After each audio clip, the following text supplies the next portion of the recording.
tudo está certo, cada coisa posta em seu lugar. Boa noite. Entre as mudanças positivas no universo feminino, uma é motivo de orgulho.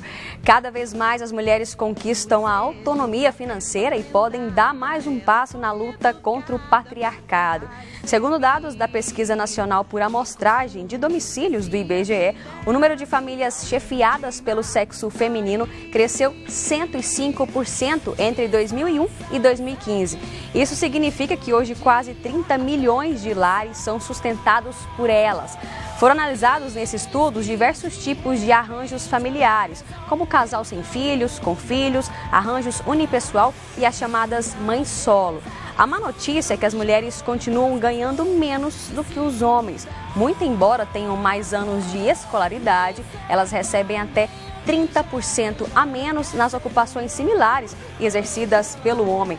Dando sequência às comemorações do 8 de março, o Todas as Coisas de hoje fala sobre a mulher chefe de família. Boa noite, Danila. Boa noite, Camila. Boa noite para você aí que nos acompanha ligadinho na TV Brasil Central. E convidamos para esse bate-papo, para falar desse tema, as nossas três convidadas de hoje, a Fabíola de Carvalho Teixeira, que é formada em matemática, empresária e mãe de 2 filhos. Boa noite, Fabíola, seja bem-vinda. Boa noite, obrigado.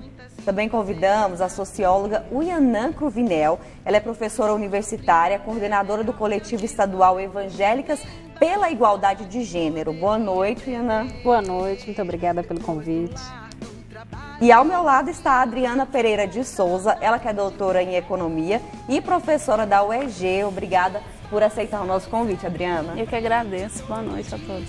E você aí de casa já sabe, né? Pode participar desse bate-papo com a gente pelo nosso WhatsApp 3201-7704. Já estou aqui prontinha para receber a sua mensagem e nós estamos ao vivo também pelo Facebook.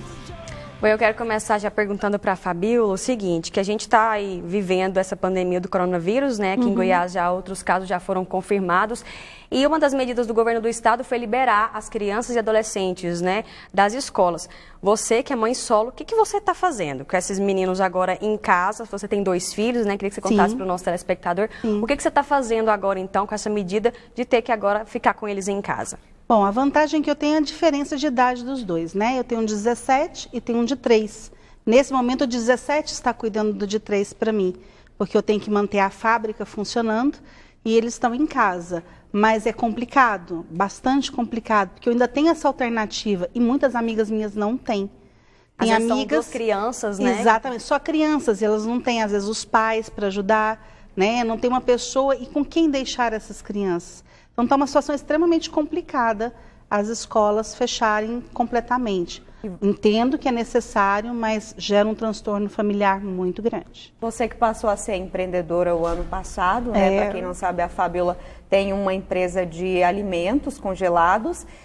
Tá difícil com essa pandemia? Nossa, muito, gente. Meu ponto de comércio, ele depende de escolas como Gustavo Ritter, que é em Campinas, e vão ser 15 dias sem alunos, né? 15 dias onde o meu fluxo vai ser reduzido, assim, gritantemente. Agora, conta um pouco da sua história pra gente. Quando é que você se tornou empresária, né? Quando é que você montou essa fábrica? E como que é essa vida de chefiar a sua família? Então, eu sou professora de matemática há 23 anos. Professora desde o ensino fundamental e agora era no superior, na faculdade Senac. Ano passado, com um filho adolescente e uma criança, eu vi a necessidade de estar mais presente. Então, eu resolvi mudar, deixar a docência, abrir o meu próprio empreendimento, porque aí os meus filhos trabalham junto comigo. Então, nós montamos a Carvalhos Congelados justamente para isso. Todo o tempo disponível, os 2 estão. Inclusive, o meu mais velho trabalha comigo, né? Ele trabalha junto comigo na produção, no atendimento. Foi uma necessidade para estar mais próximo da minha família e para sustentá-la melhor, né? Porque os salários estão diminuindo muito, a oferta de emprego é pequena, as universidades estão sofrendo muito, a evasão está muito grande. Então, com a fábrica eu consigo sim manter, já que eu mantenho sozinho os 2. Né? Agora, o Uianã, a gente percebe... O Uianã, perdão, né? O Uianã, nome mesmo. diferente e bonito. Explica pra gente qual que é esse fenômeno, né? 41% dos lares são chefiados por mulheres, né? E esse número aumentou, e a gente viu em 14 anos que aumentou 105%, né? O que a gente pode atribuir a que esse fenômeno, esse cenário? Esse é um fenômeno de múltiplas vozes, né? De múltiplas dimensões. Então, nós temos uma entrada massiva da mulher da década de 70, de 60, 70 para cá, no mercado de trabalho. Nós temos uma mudança na estrutura familiar, porque nós tínhamos uma estrutura familiar extremamente fechada, né? Aquele núcleo fechado da família, pai, mãe, filhos. Hoje nós temos vários e diversos tipos de estrutura familiar. E nós temos também a questão da necessidade econômica mesmo, né? Então, enquanto a economia deu uma arrefecida, enquanto a economia vai diminuindo o seu poder, né, de atuação, as mulheres têm que procurar, né, como se manterem de forma diversa. E aí a gente tem que colocar uma questão muito importante sobre esses dados da mulher que é agora chefe de família. E eu acho muito importante dizer que a gente não pode romantizar muito isso, porque, na verdade, uma grande maioria desses casos vem de um empreendedorismo de necessidade, como a da Fabíola, né? Não um empreendedorismo de oportunidade. Não é uma mulher que estava ali estudando para aquilo. Não foi uma opção, né? Não foi uma opção, é uma mulher que se viu, né, na obrigação de montar um negócio, de montar um empreendimento para se sustentar. Inclusive, aqui tem uma extensão muito importante, essas mulheres que são chefes de família são, em geral, na grande maioria, aliás, solteiras, mãe solo, né? E elas carregam consigo uma sobra do patriarcado, que são os filhos. Esses filhos nunca estão com os pais. Até hoje, nós estamos no século XXI, os pais se separam e, em geral, essas crianças estão com as mães. Essas mães vão viver como? Elas vão empreender. Inclusive, esse dado que você falou, né, a maioria das mulheres, né, 32%, segundo essa pesquisa da IBGE que a gente citou, a pesquisa por amostragem, 32% são mães solo e 18% ainda divide a casa com algum tipo de familiar que ela cuida, né, algum parente. Agora, Adriana, o que isso significa para a economia, essa mulher agora chefe de família? Bom, esse processo, como a Viana bem falou, ele já vem, né, um processo de mudança da sociedade brasileira já há um tempo. A mulher ela vem gradativamente, cada vez mais, assumindo o papel de mantenedora da casa, né? E assim, pela necessidade e a estrutura social, ela vem transferindo muito essa responsabilidade para a mulher, né? A mulher tem assumido a responsabilidade porque ela não tem outra opção. E aí ela acaba entrando nisso. Na economia, o que significa? Você, de certa forma, tem um acréscimo de participação da mulher no mercado de trabalho, o que é positivo, por um lado, porque você não tem mais aquela mulher que está dependente do marido, né? Aquela mulher que está em casa, que a única função, entre aspas, dela é cuidar da família, dos filhos e da casa. Né? A mulher tem outras aspirações e eu vejo nesse ponto um lado positivo, né? Que a mulher tem outras opções, a sua independência nesse sentido. O que acarreta, de alguma forma, algumas dificuldades que vai refletir na economia. Quais são as dificuldades? Hoje a gente tem que ter outras opções com quem deixar os filhos, certo? Às vezes a mulher ela vai para o mercado de trabalho por necessidade e ela não encontra essa opção. Muitas vezes isso traz o empreendedorismo de necessidade, como foi falado. Por quê? Porque é muito melhor que a pessoa consiga cuidar dos filhos estando em casa, ela se sobrecarrega, mas ao mesmo tempo ela consegue se livrar de algumas situações indesejadas, de não ter o controle sobre a família, por exemplo, né? E consegue, de certa forma, ter uma maior renda.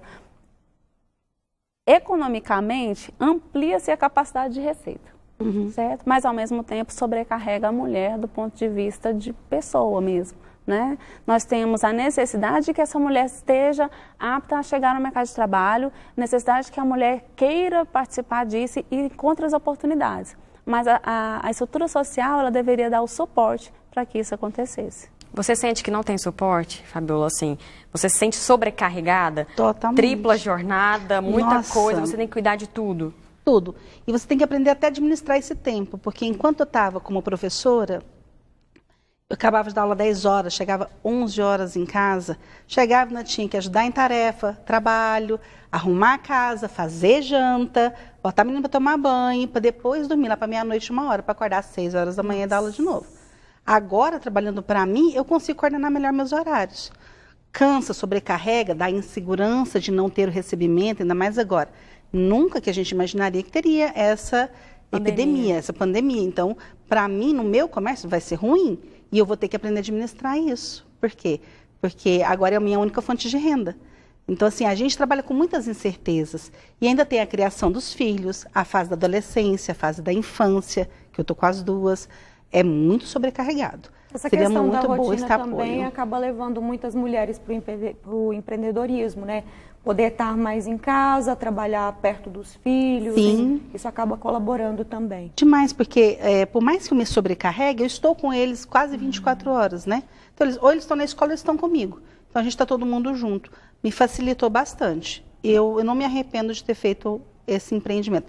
Embora não foi opcional, foi uma coisa de necessidade, mas eu acho que foi a escolha certa. Agora, Fabiola, você tem tempo para você? Então. Num salão, um tempo para você se cuidar. Olha, eu consegui administrar minha rotina para ter um tempo, sim, para sair, passear, ir em shows, cuidar de mim, ao salão. Mas é difícil, porque sempre tem uma coisa para fazer. A Isso mulher, é além disso, ainda tem que né? ser administradora de tempo, né? Porque para conseguir, né? Fala, E isso é importante, né, Rihanna? Eu acho que aqui a gente deveria levantar uma questão, tanto no quesito coronavírus, né, e empreendedorismo, quanto no quesito empreendedorismo feminino, né, que a gente acabou abordando muita mulher empreendedora, porque nós estamos também falando dessas mulheres chefes de família, também tem aquelas mulheres assalariadas, que são um outro nicho. Mas a gente tem que abordar a questão de políticas públicas, porque nós precisamos de políticas públicas para essas crianças que estão em casa. A estrutura social Exatamente. tem que Nós ser precisamos de políticas suficiente para bancar públicas isso. para essas empreendedoras. Como é que vai ser a vida dessas empreendedoras com o coronavírus? Nós vamos agora empreender de casa e mandar alguém entregar? E quem é esse entregador? Quem que está lá na rua fazendo essa mediação? Então, assim, tudo isso, nós vivemos em sociedade por um motivo, nós temos governantes por um motivo, para minimizar esses problemas, né? Então, eu acho que a gente deveria começar a focar aqui, a partir de agora, no coronavírus, né? E isso vai ser inevitável. Focar nessa questão das políticas públicas. Cadê as políticas públicas para as mulheres? Mulheres mães solo, principalmente, porque rede de apoio, para quem não sabe, rede de apoio é aquela rede que você forma que te apoia na maternidade, né? Então tem a mãe, tem o pai, os avós da criança, tem o marido, tem a família do marido, as tias, enfim. E a mãe solo que não tem rede de apoio? Ela não tem um braço para segurar ali onde mais aperta. A rede de apoio também tem que vir do Estado. Creches, escolas, possibilidade de ter cuidadosos dos seus filhos são uma rede de apoio, fazem parte da rede de apoio. E proporcionam, por exemplo, que a mulher esteja economicamente ativa, que ela possa empreender, mas também proporciona que ela possa cuidar de si, que ela possa ser cidadã, que ela possa ser um indivíduo ativo na sua sociedade. Então, enquanto nós não tivermos um aparato mais completo, assim, de políticas públicas, de rede de apoio familiar, intrafamiliar, né, social, a gente sempre vai ter uma mulher exausta, tentando cuidar de tudo, segurando todas as pontas, igual aquele malabarista com um monte de braços. Renan, justamente essa questão de políticas públicas que você citou, você acha que a participação da mulher mais ativamente na política, mais mulheres na política, elas teriam porque a mulher ela tem um olhar mais cuidadoso, vamos dizer assim, para ela mesma, para nós, né? Porque como o homem vai fazer uma política pública pensando na maternidade? Às vezes ele não passa o perrengue que nós passamos. Você acha que falta um pouco também a mulher ter mais voz ativa na política para que ela possa conseguir implementar ou pelo menos mostrar e falar sobre políticas públicas necessárias para essas mulheres? Falta muito, esse é um dado crucial. Nós estamos, assim, em termos de representatividade de mulheres no parlamento, nos congressos, nós estamos abaixo de muitos países, inclusive países que são considerados antidemocráticos. Isso é um absurdo. Quem faz política pública, ela faz política pública muito baseado no seu espelho, em quem eu sou. Então eu faço política pública. Se eu sou um homem, em geral eu produzo políticas públicas que afetam homens. Se eu sou mulher, eu faço políticas públicas que afetam mulheres. Inclusive, entre as mulheres, nós vamos ter uma diversidade muito grande. Se eu sou uma mulher branca, jovem, sem filhos, eu estou pensando numa política educacional, eu estou pensando numa política profissionalizante. Se eu sou uma mulher branca com filhos, eu estou pensando numa política pública de maternidade. Se eu sou uma mulher negra, eu estou pensando numa política pública antirracista. Então, cada mulher, inclusive, representa uma pauta desse universo que nós somos, né? Nós não somos uma mulher só. Então, sim, nós precisamos de representatividade e precisamos de mais mulheres na política. Aquela cota mínima de 30% que já não é cumprida, ainda é pouco.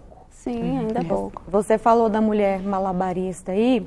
A Leda Gomes mandou uma mensagem pra gente aqui pelo nosso WhatsApp, 3201-7704. Você também pode fazer como a Leda e mandar a sua. Ela fez, na verdade, um relato, um desabafo, vendo a história da Fabiola, contando a dificuldade de conciliar tudo. Ela diz: tenho 2 filhos, o mais novo tem menos de 2 anos. Tentei voltar a trabalhar, mas não consegui fazer tanta coisa. Me sinto triste por isso, como se tivesse fracassado como mulher. Ainda tem essa carga emocional, psicológica, né? Da mulher ainda se culpar. Você já sentiu algum momento assim, Fábio? Nossa, eu digo que a gente, depois que vira mãe, é 24 horas por dia a gente se culpa. E a gente não pode errar. Não, também de jeito sua mãe não nenhum, pode nem errar. fraquejar. E se eu não der conta, quem vai dar? Não tem a rede de apoio? Tem que dar conta. Então, não se sinta. Falo para ela, Leda, não se sinta assim. É normal, ainda mais a criança tão pequena. Você vai achar, sim, condições de fazer isso. Não desista. Insista, faça, porque é normal a gente se sentir culpada. Se a criança cai, a gente se sente culpada. Imagina se a gente não consegue... Porque, assim, o mercado quer uma profissional exímia, perfeita. Né? Nós, como professoras, nós temos que entregar provas nos dias, diários, elaborar, criar projetos, inovar, fazer coisas novas, encantar os alunos. Chega em casa, você tem que ser uma mãe maravilhosa. Você tem que ser uma dona de casa maravilhosa, uma cozinheira maravilhosa, uma economista maravilhosa. Quem não dá conta, gente? A gente cansa, a gente fica com medo. Nem Mulher Maravilha. Então, a gente fica com medo, entendeu? A Mulher Maravilha nem normal. filho tem, né? E vamos ver como é que ela vai ser depois dela se tornar mãe. Depois da maternidade. Pois é, e entrando nessa questão justamente do mercado de trabalho, a gente percebe aqui que as famílias chefiadas por elas têm rendimento aproximadamente 30 menor, né, em relação às comandadas por homens. No primeiro caso, elas ganhariam R$ 41 por dia e os homens 46. Isso ainda é muito desproporcional, né? Mulheres que sentam na mesma posição que os homens, só que ganham muito menos. Isso faz com que elas tenham triplas jornadas, mais de um emprego, para conseguir ter um pouco mais de dinheiro? Sim, eu me encaixo numa delas. Mãe solo com tripla jornada também. Meio loucura. Mas não necessariamente por causa das crianças, que já era tripla antes delas, né? A sorte é que eu consigo manter a tripla jornada mesmo com as crianças pequenas, um de 8 e outro de 6. Mas tem gente que não consegue. É muito forte ainda essa diferença salarial, né? As mulheres ocupam os mesmos cargos, têm as mesmas responsabilidades profissionais, né? Porque tem muito mais responsabilidade fora dessa área profissional, mas ainda são vistas como pessoas que não são tão eficientes do ponto de vista das empresas. Por quê? Porque essa mulher, ela tem filho. Essa mulher precisa, de vez em quando, faltar ao trabalho, levar a criança ao médico. Às vezes, ela precisa resolver algum problema familiar. As empresas meio que descontam isso no salário.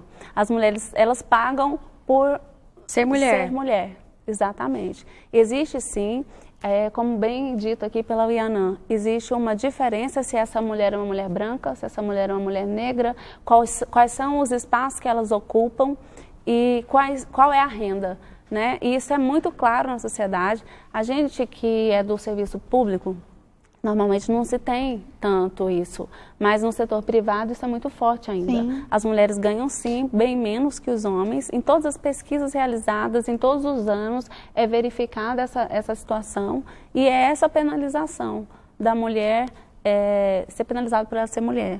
E aí tem até alguns estudos, né, alguns autores que trazem, falando, por exemplo, que, na verdade, a mulher, a partir do momento que ela se torna mãe, ela se torna até mais eficiente, porque ela desenvolve habilidades que aquela que não é mãe talvez não tenha, né? Porque ela tem que ter um jogo de cintura muito maior para conseguir se encaixar no mercado e se encaixar na própria vida.